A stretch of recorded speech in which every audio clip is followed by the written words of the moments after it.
오늘 창세기 1장 27, 28절 우리 한 목소리로 하나님 우리를 어떻게 원래 지으셨는지 그 모습을 이야기하고 있는 본문입니다. 두 절 말씀 합독하겠습니다. 하나님이 자기 형상 곧 하나님의 형상대로 사람을 창조하시되 남자와 여자를 창조하시고 하나님이 그들에게 복을 주시며 하나님이 그들에게 이르시되 생육하고 번성하여 땅에 충만하라. 땅을 정복하라. 바다의 물고기와 하늘의 새와 땅에 움직이는 모든 생물을 다스리라 하시니라. 아멘. 오늘날 우리가 살아가는 시대를 포스트 모던 시대라고 흔히 이야기하죠. 이 시대의 특징은 과거의 진리라고 믿었던 모든 것들을 하나하나 부정하는 시대입니다. 그렇기 때문에 과거가 우리가 간직했던 소중한 믿음의 유산들 있죠. 이것이 하나하나 깨어지고 무너지는 시대를 살아가고 있습니다. 물론 나쁜 것들은요, 깨어지고 부서져야 되겠죠. 저는 어느 시대나 개혁이 필요하다고 생각합니다. 항상 개혁돼야 돼요. 신학조차 개혁돼야 돼서 그 시대마다 개혁 신학이 등장해야 됩니다. 하지만 모든 것을 다 개혁해야 되는 것은 아닙니다. 소중한 것들은요, 새롭게 개혁되기보다는 오히려 계승돼야 되겠죠. 유산으로 잘 물려줄 수가 있어야 됩니다. 그런데 이 시대는 정작 개혁돼야 될 것들은 개혁하지 못하고 오히려 우리가 타협하지 말고 지켜나가야 될 소중한 유산들, 그것들은 오히려 개혁의 대상을 삼아서 깨뜨리고 산산조각 내버리는 시대를 살아가고 있습니다. 이 가운데 갈등들이 일으켜지는 것입니다. 이걸 찬성하는 사람과 이거를 반대하는 사람들 사이의 갈등입니다. 이 시대에 우리가 잃어버리게 된 유산들이 있습니다. 몇 가지만 소개할까요? 첫 번째는 도덕성의 상실입니다. 서로 존중하며 서로 돕고 살아가는 과거 시대의 미덕을 이제는 쉽게 찾아볼 수 없는 시대를 살아가고 있습니다. 지극히 개인주의적인 시대이죠. 생각해 보십시오. 불과 20년, 30년 전과 지금의 양상이 어떻게 달라졌는가? 그때는요, 우리의 이웃에 누가 살고 있는지 우리가 다 알고 있었어요.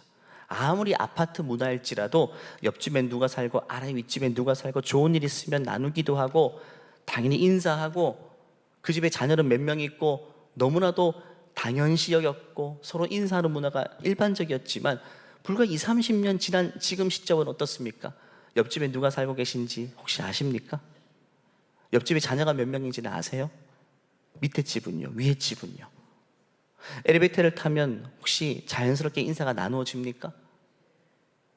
정말 불과 얼마 지나지 않았는데 한 세대가 지났을 뿐임에도 불구하고 우리가 살아가는 이 시대 가치관들이 굉장히 많이 바뀌었다.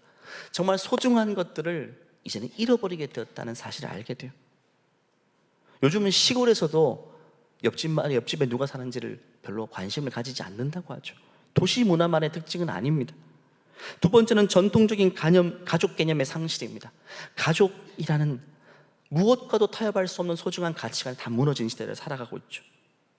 배우자를 만나서 가정을 이루고 이제는 자녀를 낳는 게 과거 시대에는 너무나도, 이건 선택이 아니라 너무나도 당연하게 받아들였던 이것을 이제는 선택이 돼버린 시대를 살고 있습니다. 그 선택의 기준은 개인의 행복입니다. 내가 혼자 사는 게 더 행복하다 싶으면 굳이 결혼해서 애 낳는 그 길을 가려 하지 않습니다. 다 선택이 되어버렸어요. 가족 개념뿐만 아니라 공동체 개념도 다 깨져버렸어요. 함께 하는 것, 함께 연합하는 것, 이것에 가진 의미를 다 잃어버린 시대를 살아가고 있습니다. 마지막 세 번째는 전통적인 성 가치관, 성 개념이 다 무너져버린 시대를 살아가고 있습니다. 과거에는 그 누구도 예외 없이 당연하게 받아들였고 모두가 동의했던 사실이 있죠. 그마저 부정하는 시대를 살아가고 있죠. 왜 성은 남성과 여성밖에 없느냐, 이렇게 말하는 시대를 살아가고 있죠. 제3의 성이 존재하지 않느냐는 거죠. 왜 성은 날 때부터 주어졌는가, 그거 내가 결정하면 안 되는가, 이런 시대를 살아가고 있는 것입니다. 저는 이 가운데 세 번째 주제를 가지고 오늘 말씀을 나누기를 원합니다. 이 말씀 준비하기가 너무 어려워서 이번 주, 다음 주 2주에 걸쳐 나눌 텐데, 정말 제가 요즘 살이 계속 찌고 있는 상승곡선을 그리고 있는데 이번 한 주만 소강 상태입니다. 살짝 빠졌어요. 그 정도로 마음고생 많이 했고 어려웠습니다. 이 주제가 너무 이슈가 되고 논란이 되고 있기 때문에 제가 3년 만에 나누는 겁니다. 더 이상 미룰 수 없기 때문에. 최근 4차 로잔 대회를 통해 서울 선언문이 발표되었어요. 총 97개 조항인데 97개를 분류별로 정리하면 이렇습니다. 복음에 대해서, 또 성경에 대해서, 교회에 대해서, 또 인간에 대해서, 제자도에 대해서, 열방에 대해서, 또 7번 마지막에 우리가 기억해야 될 것에 대해서 이렇게 다루고 있는데, 이 가운데 4번의 인간에 대해서, 하나님이 우리를 어떻게 지으셨는가, 성경이 말하는 부분이 무엇인가, 교리적으로 따지면 인간론에 관한 부분 중에 맨 마지막에 이런 부분이 있습니다. 하나님의 형상과 인간의 섹슈얼리티.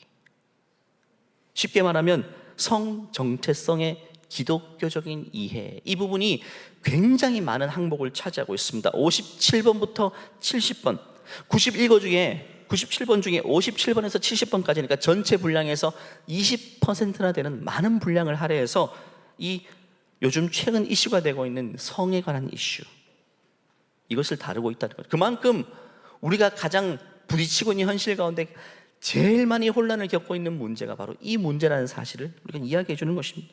제가 오늘 이 주제를 가지고 말씀을 나누고 싶은데, 중간중간에 로잔 선언문에 발표했던 것들을 인용할 겁니다. 이게 주 컨텐츠는 아닙니다. 역시 하나님 말씀이 중심이고요, 이것은 제가 인용하는 것에 불과한 거니까 참고해서 따라와 주시기를 바랍니다. 여러분, 하나님의 창조를 믿는다면 우리는 하나님이 우리를 어떻게 창조하시고 지으셨는지 그 사실을 우리는 분명히 알고 있어요. 이건 시대가 아무리 달라져도요, 변화될 수 없는 것이고, 그 시대 가치관이 뭘 말하고 있든지 이 사실만큼은 불변하는 진리입니다. 그래서 오늘 읽은 창세기 1장에서는 이렇게 말하죠. 하나님이 자기 형상대로 만들었다라고 말합니다. 자기 형상대로, 곧 하나님의 형상대로 사람을 창조하셨는데, 그 사람을 어떻게 만드셨는가? 남자와 여자를 창조하셨다고 말하죠. 하나님이 그들에게 복을 주시며 하나님이 그들에게 이르시되 생육하고 번성하여 땅에 충만하라. 남자와 여자를 만드시고 이 둘이 부부가 됐기 때문에 생육하고 번성하는 일이 가능한 겁니다. 땅을 정복하라. 바다의 물고기와 하늘의 새와 땅에 움직이는 모든 생물을 다스리라는 하나님의 형상의 창조와 그 창조물에게 주신, 피조물에게 주신 사명을 함께 이야기하고 있죠. 또 창세기 2장 넘어가면 이렇게 말합니다. 같이 한번 읽어볼까요? 시작. 여호와 하나님이 아담에게 취하신 그 갈빗대로 여자를 만드시고 그를 아담에게로 이끌어오시니 아담이 이르되 이는 내 뼈 중에 뼈요 살 중에 살이라. 이것을 남자에게서 취하였은즉 여자라 부르리라 하니라. 이것을 통해 확실히 알 수 있는 두 가지 명제가 있습니다. 첫 번째는 남성과 여성 외에 제3의 성은 존재하지 않는다. 하나님은 다른 걸 만드신 적이 없다는 겁니다. 남성과 여성 사이에 중간은 없습니다. 남성 아니면 여성입니다.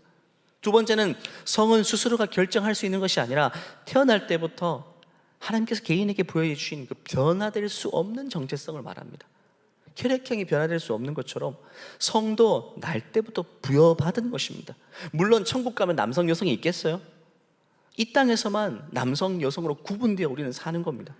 이 땅에서 말입니다. 그런데 우리는 이 두 가지 명제, 불과 얼마 전까지만 해도 모두가 고민 없이 동의했던 이 사실에 대해서 오늘날에는 물음표를 다는 시대를 살아가게 된 것입니다. 여러분, 이 첫 번째와 두 번째가 하나님 말씀이라고 믿는 분들은 아멘 하시기를 바랍니다. 다 동의하시죠? 그래서 서울선언문 보면 56번, 57번에 맨 먼저 이렇게 이 주제를 가지고 이야기하고 있습니다. 56번을 제가 읽으면요, 성경의 창조 이야기는 인간이 남성과 여성이라는 명확하게 식별 가능한 신체적 특징과 남성과 여성이라는 관계적 특징을 가진 성적 존재로 창조되었음을 다루고 있다. 개인의 성은 남성과 여성을 구별하는 생물학적 특성을 언급하며 젠더는 요즘 가장 이슈가 되는 단어인데요, 젠더는 남성 또는 여성이라는 심리적, 사회적, 문화적 연관성을 언급한다. 성경은 남성과 여성 모두 하나님의 형상을 지니고 있으며 하나님의 창조 세계를 돌보는 창조주를 대표한다는 사실을 확인한다. 여러분, 이것도 다 동의하시죠? 말씀에 있는 그대로를 쓰고 있죠. 그 다음 57번을 보면요, 우리는 섹슈얼리티, 이건 성적인 지향성을 말합니다. 에 대한 왜곡을 탄식한다. 오늘날 이것이 왜곡되었다는 사실을 우리가 아파하고 탄식한다고 이야기합니다. 우리는 개인이 우리의 창조성과 무관하게 젠더를 결정할 수 있다는 개념을 거부한다. 젠더라는 개념 제가 뒤에 설명드리겠습니다. 생물학적 성과 성별은 구별될 수 있지만 분리시킬 수는 없다. 남성성과 여성성은 인간 창조의 고유한 사실로서 문화권에서 남성과 여성을 구분할 때 표현하는 사실이다. 또한 우리는, 이 단어가 중요합니다, 성별 유동성.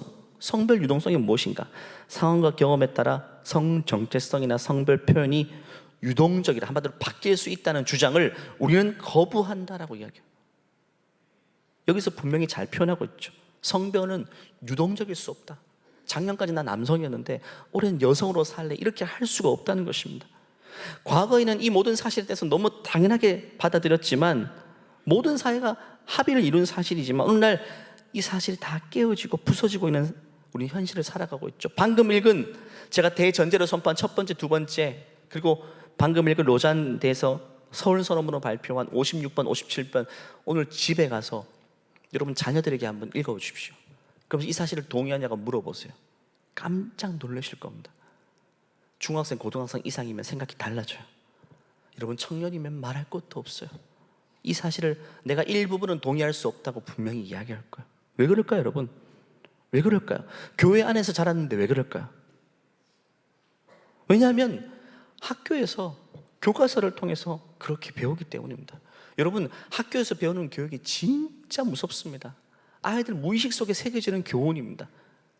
윤리교과서, 도덕교과서에서는요, 성적 자기결정권이라는 단어를 굉장히 중요하게 가르칩니다. 여러분, 성적 자기결정권이라는 단어는 중요합니다. 성적 자기결정권이라는 정의 자체는 굉장히 그럴듯해요. 이런 겁니다. 나의 성과 관계된 것들이 타인에 의해서 억압될 수 없다. 굉장히 그럴듯해 보이죠. 그런데 그것이 적용되는 내용들을 보면요, 무섭습니다. 이 모든 것들은 제가 뒤에서 언급하겠지만 1960년대부터 일어났던 성해방주의자들이라고 하죠. 성혁명가들입니다. 그들이 강력하게 주장했던 것들이 이루어지고 있는 현실입니다. 그들이 맨 초기에 주장했던 1960년대 피임과 낙태의 자유를 선포했습니다. 그 당시에 피임이라는 단어, 낙태라는 단어가 보수적이었거든요. 다 고수하고 어떤 가치관이었는데 그때부터 피임과 낙태의 자유를 외치기 시작합니다. 그런데 그들이 주장하기 원했던 그 목적지가 여기는 아닙니다. 이건 그냥 슬며시 던져놓는 것에 불구하고 결국 그들이 어디까지 가기를 원했는가? 그것은 성적 지향과 정체성의 자유에 이르게 한 겁니다. 제가 그 내용을 읽어볼게요. 개인은 자신의 성적 지향, 이성애이든 동성애이든 양성애이든 성별 정체성, 남성이든 여성이든 또 다른 제3의 성이든 자유롭게 선택하고 표현할 권리가 있다. 이거는 여러분 교과서에서 우리 아이들이 배우는 내용입니다. 이 선택은 타인의 강요나 사회적 압력에 의해 좌우되지 말아야 하며 각 개인의 성적 정체성을 존중해야 된다. 지금 아이들이 막 갈등하고 있어요. 어른들이 그 어떤 조언도 해줄 수 없어요.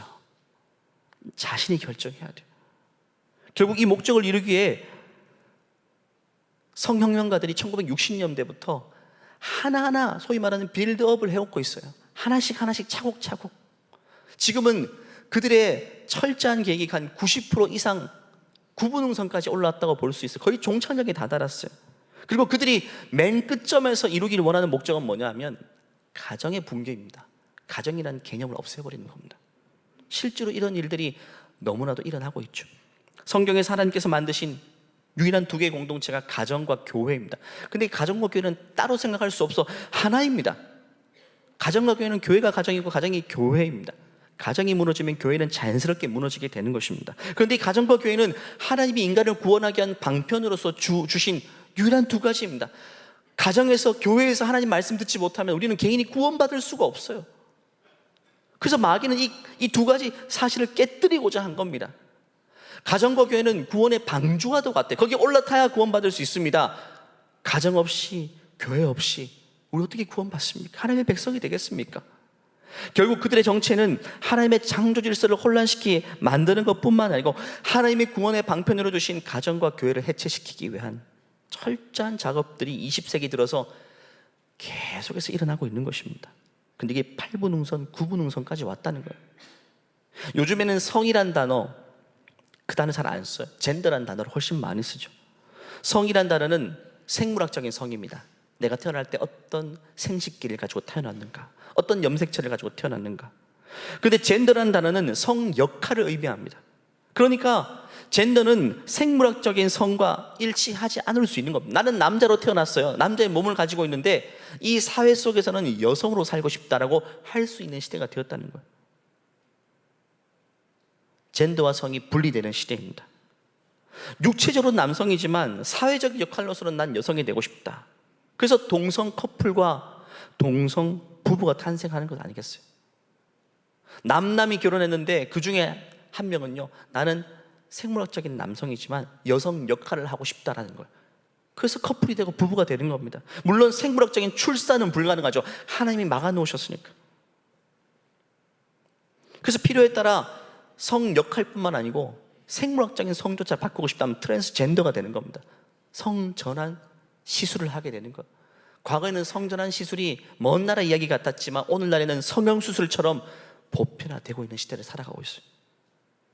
이 모든 것들은 자신이 결정할 수 있다는 것입니다. 더 중요한 건 뭐냐면 이 결정권을 누구에게 주는가? 청소년에게 준다는 거예요. 청소년은 여러분 모든 것들이 혼란스러운 시대 아닙니까? 이것도 호기심이 있고 저것도 호기심이 있고 저것도 되고 싶고 저것도 되고 싶고 자기 정체성이 확립되지 않았기 때문에 발버둥 치는 시기가 사춘기 시기이고 그래서 혼란을 겪고 갈등을 겪고 이 시기가 지나야지 내가 누구인지를 성인이 돼서 발견하게 되는데 이 청소년들이 자기 성을 결정할 수 있다? 지금 일어나고 있는 일들입니다. 대한민국도 멀지 않았어요. 캘리포니아에서 일어난 일들 제가 소개하고자 합니다. 토세대로 나눴었는데요. 가장 최근에 이슈가 되었던 법안이 있습니다. 청소년이 자기 성결정권을 가지고 성전환을 하겠다고 하면 부모가 이제는 말릴 수 없는 법안입니다. 최근에 테슬라 창업자 일론 머스크 가정에 있었던 비극적인 사건 언론에서 많이 들어서 아실 것입니다.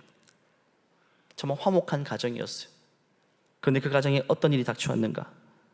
사랑했던 장남 아들이 사베이르 알렉산더라는 이 사진에 보이는 첫째 아들이 아빠가 특히 아꼈던 아들인데 2020년에 들어서 청소년기 때 나는 여성으로 살고 싶어요. 나 수술을 할래요. 이렇게 아빠에게 이야기합니다.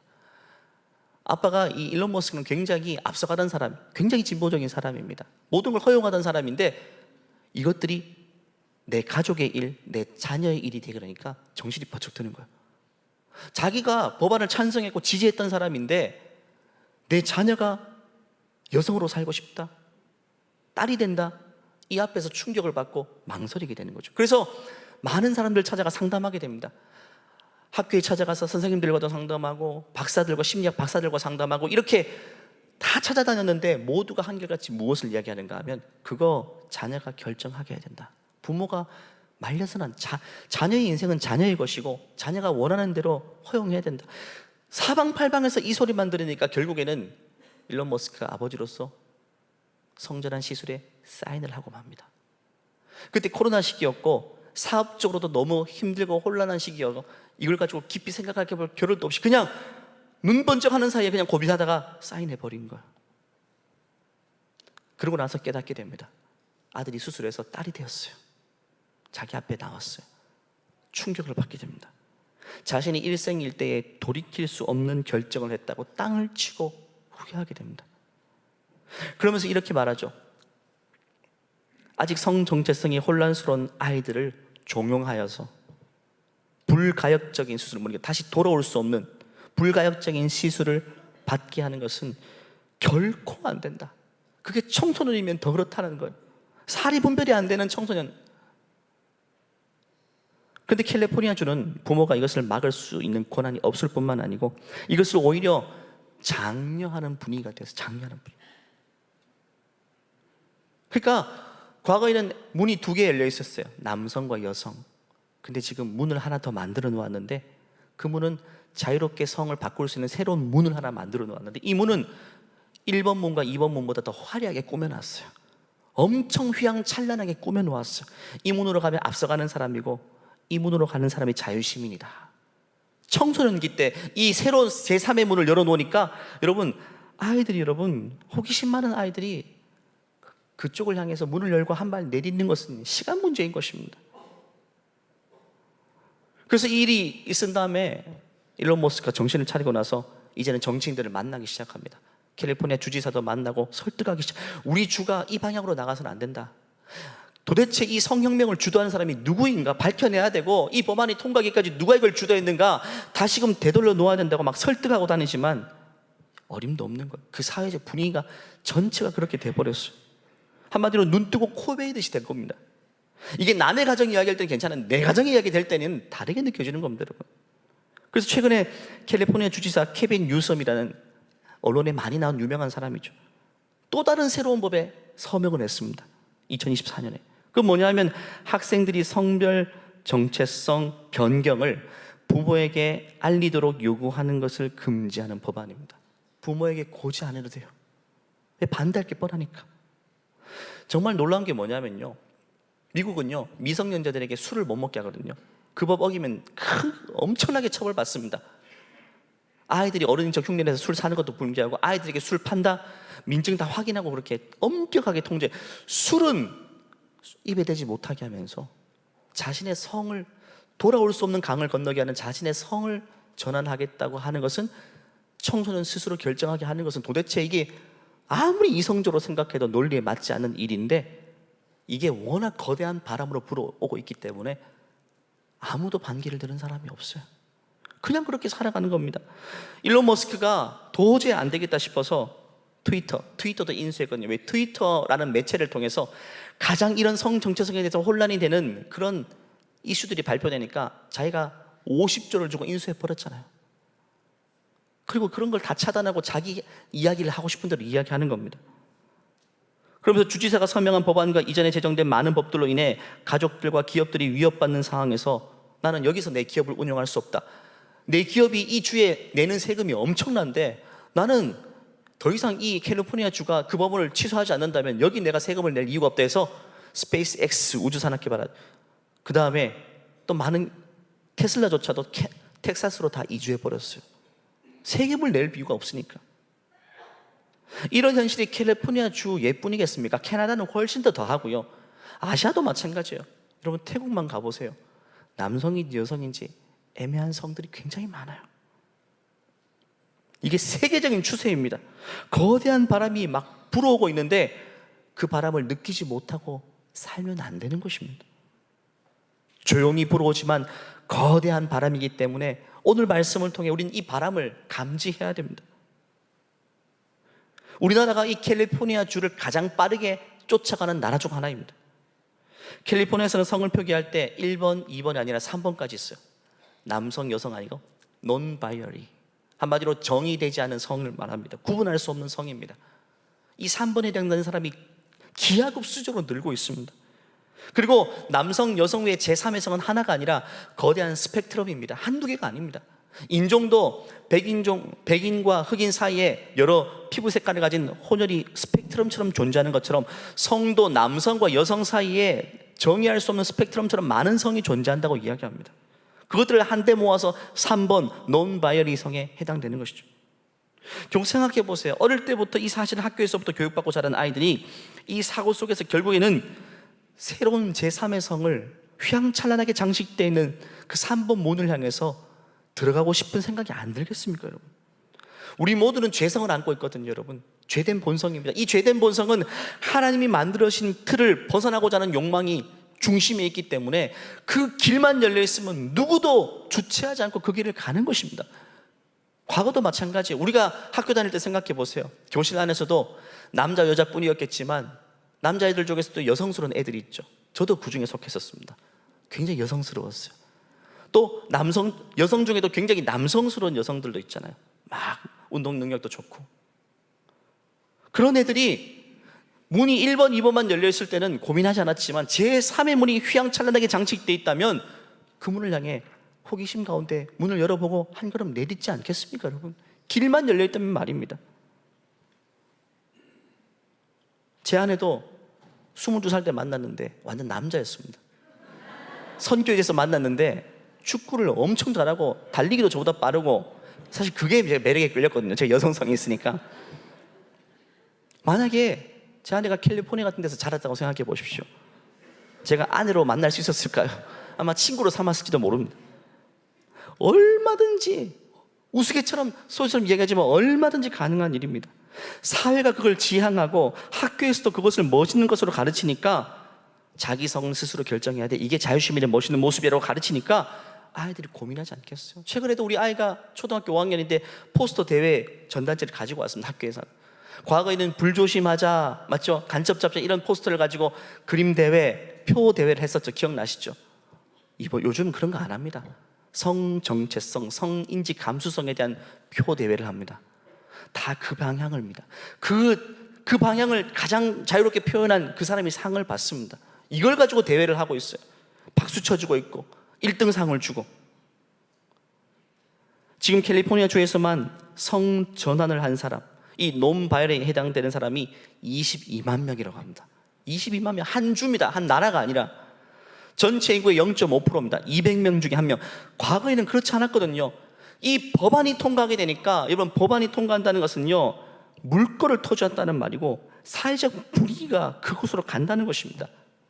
그렇기 때문에 물밀듯이 밀려오고 있어요. 22만 명이나 되었어요. 여러분, 법이 정말 중요합니다. 법안이 바뀌면 사회적 인식이 바뀝니다.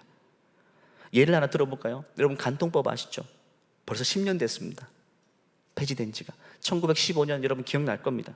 저도 엄청 충격받았어요. 헌법재판소에서 이것을 판단할 때 간통법이 개인의 사생활과 성적 자기 결정권을 지나치게 제한한다고 판단한 겁니다. 여기서도 성적 자기 결정권이라는 단어가 판결문에 나옵니다. 그들이 그토록 주장하고 이루길 원했던 것이 이 판결문에도 나와요. 간통법 폐지된 지가 10년 됐어요. 최근에 논문을 찾아보니까 이 10년 동안 우리 사회가 어떻게 달라졌는지, 중요한 것은 사회적 인식이 어떻게 달라졌는지 논문을 보면 공통적으로 두 가지를 이야기합니다. 첫 번째는 결혼과 가족에 대한 인식이 바뀌었다. 어떻게 바뀌었을까요? 우리가 옛날 생각하던 결혼 아닙니다. 옛날 생각하던 가족 개념도 아닙니다.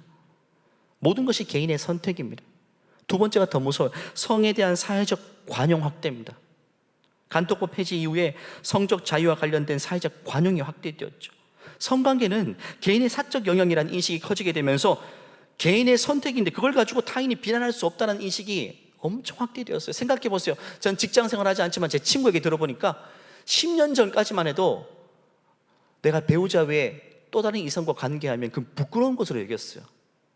남들 앞에 이야기할 수 없는 어둠의 일이었어요. 어둠에서 일어나는 일들, 숨어 사는 일들. 그런데 간통법이 폐지되고 요 10년 동안 제 친구가 이야기했네요. 직장 생활 하다 보면 내가 누구 만나고 있다는 이야기를 그냥 담배 피면서 술 마시면서 너무 자연스럽게 이야기하고 있대요. 요 10년 사이에. 법이 그래서 중요한 겁니다. 법이 없을 때는요, 그게 음지의 일이었지만 법이 그걸 허용하고 나면 그게 이제 빛 가운데 드러나게 되는, 아무렇지도 않게 그게 사람들의 인식 속에서 얼마나 큰 작용을 일으키는지 모릅니다. 요즘에는요, 그 모습이 아름답게 미화되고 있어요. 순서가 이렇습니다. 법이 통과하면 대중매체들이 드라마, 영화 할 것 없이 소설도 마찬가지고 그걸 미화하는 것들이 막 나오게 돼 있어요. 배우자 위에 다른 사람과 관계 맺는 것, 요즘 드라마들 보십시오. 그걸 부정적으로 묘사하는 거 볼 수 있나요? 아닙니다, 여러분. 또 다른 선택지라고 아름답게 묘사하지 않습니까? 우리나라가 동성결혼을 합법적으로 보장하지 않습니다. 하지만 머지않아 이것도 될 것 같아요. 만약에 동성결혼을 합법적으로 보장하면 여러분 길 가다가도 식당에서도 남성 사이에 입양한 아이가 있고 여성 사이에 입양한 아이가 있고 길 가다가 너무나도 보편적으로 보게 되면 우리 사회 인식 자체가 달라지게 됩니다. 그게 여러분 정말 무섭게 스며드는 것입니다. 이제 청첩장 받으면 성별부터 확인해야 될 때가 온다는 거예요. 올해 7월 2달밖에 안 돼요. 대법원에서 일어난 판결입니다. 충격적인 판결입니다. 18일 대법원 전원 합의체 판결에 따르면 사실혼 관계인 동성 배우자를 건강보험 피부양자로 등록할 수 있게 되었다. 즉 대법원은 동성 관계를 부부 공동생활에 준할 정도로 경제적 생활 공동체로 본다라고 이야기해요. 이제는 여러분 보험회사에서 여러분 자기가 손해본데 그걸 인정한다는 것은요, 이제는 진짜 부부로서 이 사회가 인정하다는 것을 보여주는 겁니다. 무서운 판례가 날 겁니다. 그래서 지금 법안이 통과했으니까 보험공단에서는 시인색칠 만들고 있고, 최근 기사를 보니까 동성 커플들이 피부양자로 신청하는 숫자가 어마어마하게 늘고 있어요. 이제 어둠의 일, 숨어 살던 일들은 이제는 밖으로 나와서 합법적으로 보장해 주니까 그렇게 되는 거예요. 이 다음 뭘까요? 동성 결혼의 합법화입니다. 1년 내지 2년을 보고 있습니다. 저는 이 사회적 흐름은 막을 수 없다고 봅니다. 왜? 이 파도가 너무 높아가지고, 전 세계적인 이 파도가 너무 높아서 막아설 수는 없어요. 하지만 지연할 수는 있습니다. 이 법안이 통과하는 것은 우리가 이 민주사회에서 우리의 뜻을 민주적인 방법으로 목소리를 내야 되는 거예요. 우리를 위해서가 아닙니다. 여기 계신 분들은 분별하며 살 수 있지만 여러분 자녀는 다릅니다. 저도 중학교 2학년 우리 애 볼 때마다 두근두근거립니다. 우리 아이가 혹시 엉뚱한 것에 적합을 내짓지 않을까? 만나는 친구들, 학교 듣는 이야기가 다 그거니까. 최근에 영화 보십시오. 대도시의 사랑법인가? 그걸 보고 왔던 분이 이야기하더라고요. 야, 그 중에 남자 주인공이 게이인데 얼마나 아름답게, 하지만 사회 속에서 정말 어려움을 당하고 있는지, 그걸 보고 나면요 인식이 달라진대요. 그들을 보호해야 된다, 그들을 지켜줘야 된다, 그것도 사랑의 한 부분이다. 순식간입니다 여러분. 그런 걸 보고 사는 우리 자녀들을, 여러분 법안마저 통과해버린다면 걷잡을 수 없게 되는 겁니다. 다시 말하자면 이 모든 흐름은요 성혁명의 결과입니다. 1960년 70년 성혁명이 전 세계적으로 시작됐을 때 그 흐름을 주도하는 사상가들이 있었습니다. 그 플랜을 세우고요, 대충 세우지 않았어요. 구체적으로 단계를 세웠습니다. 그 목표와 전략이 지금 이루어지고 있고 그 거의 8부 9분응선까지 온 것입니다. 최근 로잔 대회에서 이 주제로 발제한 분이 서론에서 이렇게 말하더라고요. 우리가 겪고 있는 모든 성에 대한 혼란과 갈등 상황은 과거 성혁명을 주도했던 사람들이 주도 면밀하게 계획한 결과가 그대로 이루어진 것이다. 그들이 목표한 대로 100%가 아니라 200% 이루어진 현실을 살아가고 있다. 이렇게 빠르게 올지를 몰랐다. 그들도 이야기하는 겁니다. 그들은 고전적인 성에 대한 가치관 다 파괴하고 인간의 자유결정에서 모든 것들을 판결하게 만듭니다. 그것이 과거에는 여러분 혁명이었죠. 그들이 소수였기 때문에. 근데 이제는 혁명도 아닙니다. 그들이 절대 다수가 되었으니까, 그들이 주류가 되었으니까. 그게 아니라고 말하는 우리 같은 하나님 말씀을 믿는 사람이 오히려 혁명가가 되어야 될 시대를 살아가고 있는 것입니다. 그 배후에는 이론가가, 사상가가 있었지만 그들은 이미 다 죽었죠. 오랜 세월 지났으니까. 하지만 더 배후에 있었던 근본적인 존재가 누구일까요 여러분? 성경이 말하고 있는 공중의 권세 잡은 자 마귀입니다. 마귀는요 엄청 지혜롭습니다. 하와를 찾아가서 대화하면서 선악과를 먹게 한 거 보십시오. 선악과를 먹게 해야 되겠다는 걸 목표로 세운 다음에 그 단계까지 어떤 단계를 밟아야 되는지 하나하나 연구하고 접근했습니다. 무턱대고 하지 않았어요. 그리고 결국에는 그 뜻을 이루었지 않습니까? 먹게 했습니다. 오늘날도 마찬가지입니다. 에베소 2장 2절 말씀 보면요, 같이 한번 읽어볼까요? 그때 너희는 그 가운데 행하여 이 세상 풍조를 따르고 공중의 권세 잡은 자를 따랐으니 곧 지금 불순종의 아들들 가운데서 역사하는 영이라. 전에는 우리도 다 그 가운데서 우리의 육체의 욕심을 따라 지내며 육체와 마음이 원하는 것을 하여 다른 이들이 본질상 진노의 자녀였더니. 결국 공중의 권세 잡은 자 마귀가 뭘 요구하는가? 결국에는 우리도 다 그 가운데 우리의 육체의 욕심을 따라 지내며 육체와 마음이 원하는 것을 하도록 만드는 것입니다. 우리 육체가 원하는 게 뭡니까? 자유성 아닙니까? 내 마음대로 살고 싶다죠. 이걸 발산하며 살도록 만드는 것이 공중의 권세 잡은 자 마귀가 하는 것인데, 지금 이 작업을 차근차근 해오고 있고 거의 종결에 이르렀다고 제가 말씀드리는 것입니다. 그래서 많이 들어보셨겠지만 여러분 10월 27일 날 종교개혁 주일입니다. 한국교회가 200만 명 모이자 이런 운동이 일어나고 있어요. 지금 100명은 온라인입니다. 광화문에서 모여서 이 법을 반대하는 사실을 민주적으로 진행하자. 물론 여러분 우리가 할 수 있는 게 뭡니까? 그리스도인들은요 예배와 기도밖에 없습니다. 그냥 뭐 깃발 같은 거 들지 말고 그냥 순수 예배하고 기도하자. 하나님 앞에 우리가 먼저 회개하자. 사회가 이렇게 될수록 우리가 목소리를 내지 못하고 아무것도 하지 않았던 우리를 먼저 자성하고 회개하자는 운동입니다. 근데 저는 이걸 고민한다고 제가 참 많이 살이 빠졌던 것인데, 살 빠진 것처럼 보이진 않죠. 고민이 많아야 될 것 같아요 앞으로. 왜냐하면 이게 어떤 정치적인 사람들이 이걸 이용할까 봐 걱정되는 거예요.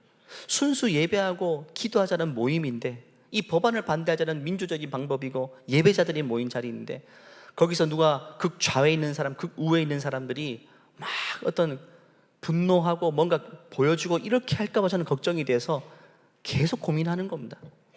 근데 선교 목사님과 저와 대화하면서 이거는 안 된다. 내가 살아갈 시대가 아니라 우리 자녀가 살아갈 토양을 만들어가는 이 법안이기 때문에 이거는 우리가 다른 목소리를 낼 수 있어야 된다. 한마디로 그겁니다. 이렇게 생각하는 사람이 있다.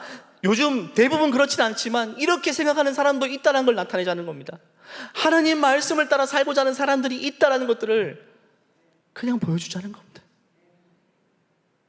절대 분노하거나 격앙되거나 그러면 이게 의미가 없어요. 우린 사랑의 사람들이잖아요. 정말 우리가 사랑하는, 그래서 한 사람당 10,000원씩 헌금해서 이제 몇백억을 모아서 정말 어려운 사람들에게 나눠주자. 이 운동도 함께 일어나고 있어요. 우리가 그냥 모인 것을 끝나는 것이 아니라 우리가 이웃을 섬기기 위해서, 이 세상을 위해 존재한다는 사실을 알려주기 위해서 그 운동을 함께 하고 있어요. 제가 이걸 고민할 때 우리 목회자들이 회의했어요. 목회자들 의견도 다 달랐습니다. 아, 이거 위험한데요. 특히 제 걸렸던 게 뭐냐면요, 청년 세대가 걸렸어요. 청년 목회자들이 다르게 이야기했어요. 청년들의 마음을 제일 잘 아니까. 청년들은요, 저 청년들 지도에서 압니다. 저도 청년을 겪었죠. 그 시대 생각은 뭐냐면 우리가 스스로 올바른 판단을 할 수 있다는 생각을 합니다. 또 스스로가 더 좋은 생각을 만들어갈 수 있다라고 이야기하는데 그런 자신감이 있어요. 그래서 어른들이 우려스럽게 바라보는 걸 제일 싫어합니다. 그래서 이렇게 막 모여가지고 뭐 하는 걸 청년들은 딱 싫어합니다. 그래서 고민인 겁니다. 그리고 더 중요한 것은요, 이것이 국가 질서를 무너뜨리는 것인가? 이것도 절대 아닌 거예요. 성경은 국가 질서에 순응하고 권위에 순종을 가르치죠. 그렇기 때문에 우리가 모여서 하는 것은 질서에 도전하거나 국가의 반기를 드는 그런 게 아니라 그냥 민주 시민으로서 하나님 말씀을 따르는 자로서 최소한의 목소리를 내자는 것입니다. 제가 뭐 강제로 가자고 하는 것은 아니고요, 그냥 제가 그런 날이 있고 함께 모이는 소중한 자리가 있다라고 여러분에게 알려드리고 싶고, 정말 이 땅에 이 거대한 바람을 조금이라도 저항하고 싶고 뭔가 옳은 소리를 내고 싶다면 여러분 의미 있게 그 자리에 가시는 것도 너무 좋으실 것 같아요. 여기서 이야기할 게 한 가지가 있어요. 포괄적 차별금지법이라는 단어입니다. 이게 왜 중요한가? 여러분, 개별적 차별금지법은 우리가 기독교가 제일 앞장서서 법안을 만들어낼 겁니다. 차별은 절대 안 됩니다. 기독교가 이걸 지향합니다. 기독교는 모두를 품어야 되죠. 하지만 포괄적이라는 단어가 정말 중요합니다. 이 속에 뭐가 들어왔냐면 성정체성, 성결정권에 대한 부분이 슬며시 들어왔어요. 그래서 이 법안이 통과하면 뭐냐 하면 제가 이제는 공적으로 이런 설교를 하지 못합니다. 마지막 설교가 될 수 있어요. 개별적으로도 마찬가지고 공적으로도 마찬가지예요. 왜냐하면 이 이야기를 듣고 혐오감을 느끼는, 나 혐오의 눈빛을 받았다, 그 말을 통해서 내가 혐오감을 얻었다, 이렇게 이야기하는 사람이 있으면 내가 처벌받잖아요. 우리 아이들을 잘 가르칠 수는 있어요. 그러면 우리 아이들이 교실을 가가지고 아이들에게 나는 하나님 말씀 믿기 때문에 동성애하는 것은 성경은 죄라고 말하고 있어요, 이거를 이야기하지 못하는 법이 이겁니다. 입을 막아버리는 겁니다. 그래서 무서운 거예요, 여러분. 이것이 여당에서 주장하든 야당에서 주장하든 그게 중요한 게 아니라, 물론 여당 야당에서 다 이 법안을 제의하는 사람이 있죠. 어떤 정치적인 문제가 절대 아니니까 절대 오해하지 마시고, 이 법안은요, 우리가 아니라 우리 다음 세대 아이들을 위해서, 우리 자녀들을 위해서 무조건적으로 우리가 막아야 될 법입니다. 무서운 시대가 펼쳐지고 있습니다.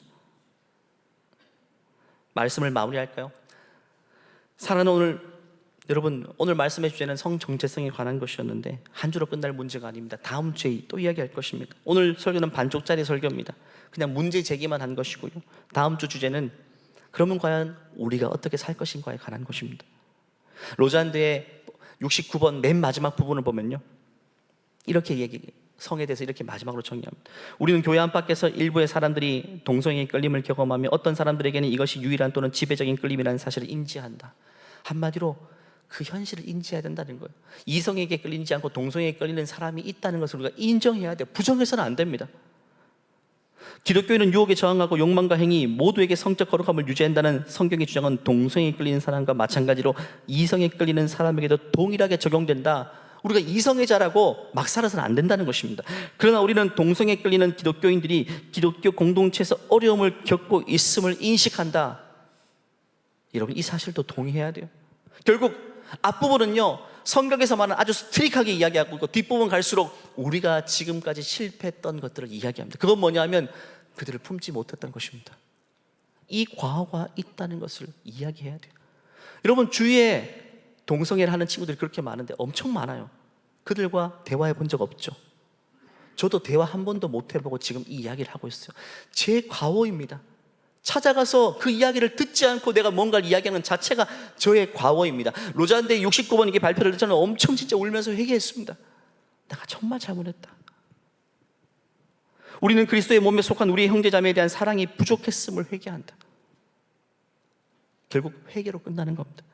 성 정체성의 혼란을 겪고 있고 이미 그 속에서 길을 잃어버린 영혼들에 대한 아파하는 우리의 마음이 없고 그 손을 잡아주는 우리가 부족했다라는 것입니다. 생각해 보십시오. 아까 일론 머스크도 남의 이야기 아니라 내 자녀 이야기가 될 때 정신이 번쩍 뜨였죠. 생각해 보세요.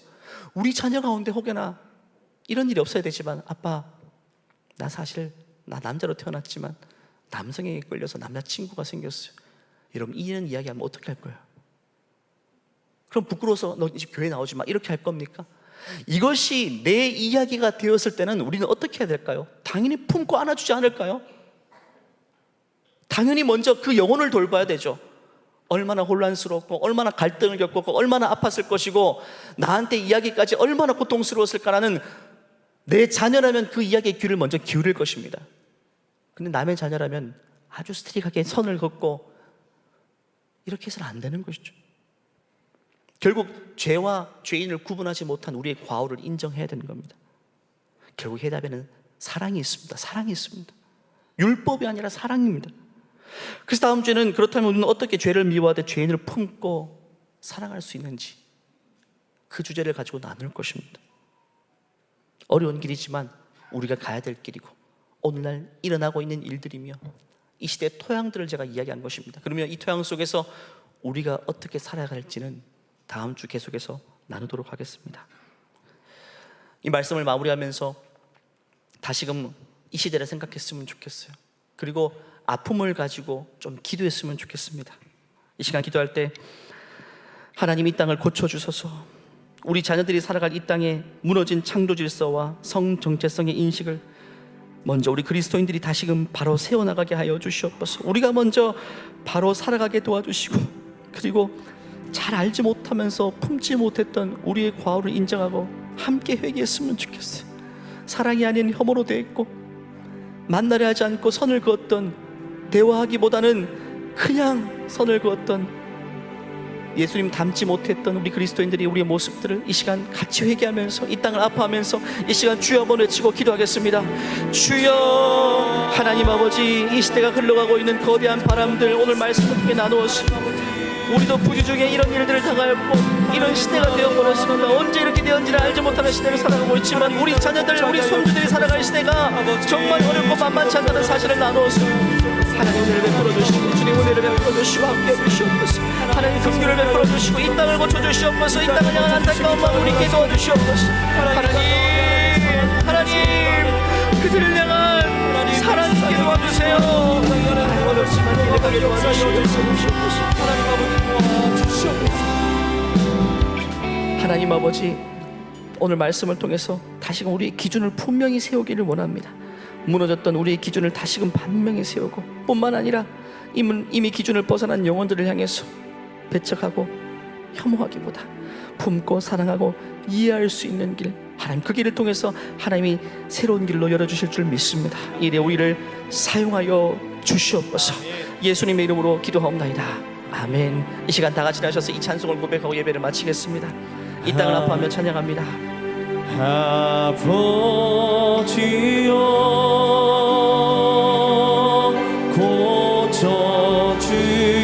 고쳐주소서.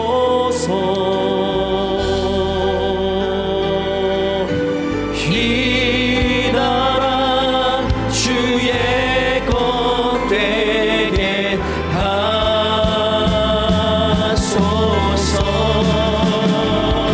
주 하나님 간절히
주 예수 그리스도의 은혜와 하나님의 원하신 사랑과 내주하시는 성령의 역사하심이 이제는 하나님이 말씀하신 그 성경에 따라서 다시금 기준을 세우지만 기준을 벗어난 영혼들을 먼저 품고 먼저 안아주며 먼저 사랑해주기를 소원하는 모든 주님의 백성 위에, 믿음의 가정과 자녀들을 위해 이제로부터 영원토록 함께 하시기를 간절히 축원하옵나이다. 아멘.